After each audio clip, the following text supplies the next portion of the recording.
Kim Chiu Paolo Abilino makaka-love triangle si Jake Ejercito sa PH adaptation ng What's Wrong with Secretary Kim.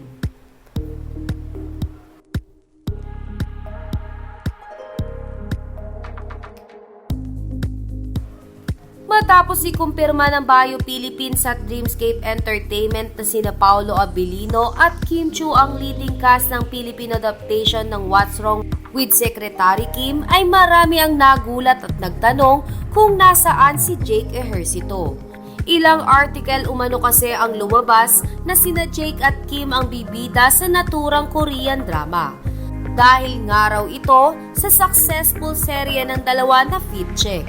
Isa pang pruweba nila ay ang larawan noon ng meeting ng View at ABS-CBN kung saan ay nakalagay ang pangalan ni Jake Ejercito sa mga cast.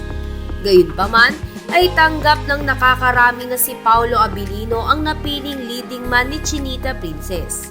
Hindi kasi makakaila na talagang pinag-usapan ng serye ng dalawa na linlang. Dahilan para i-request ng mga netizens na magkasama muli sina Kim Chiu at Paolo Abilino sa isang serye. Sa katunayan, ay sinabi rin ito ni Paolo Abilino. Ayon sa aktor, "Thank you. The only reason I was even considered for the WWSK is because you guys kept asking for it. I hope I reach everyone's expectation for the role. I'm grateful. See you on 2024.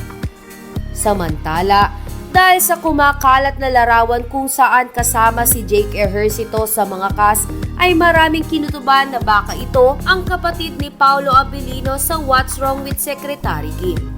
Lingid nga sa kaalaman ng mga hindi nakapanood ng naturang serye ay merong kapatid ang role na gagampanan ni Paolo Abilino. Kaya naman hindi malabo na si Jake ang kuhain ng ABS-CBN dito. Gayunpaman, tama nga bang lang ang kapamilya fans sa cast reveal na gagawin ng ABS-CBN sa mga susunod na araw?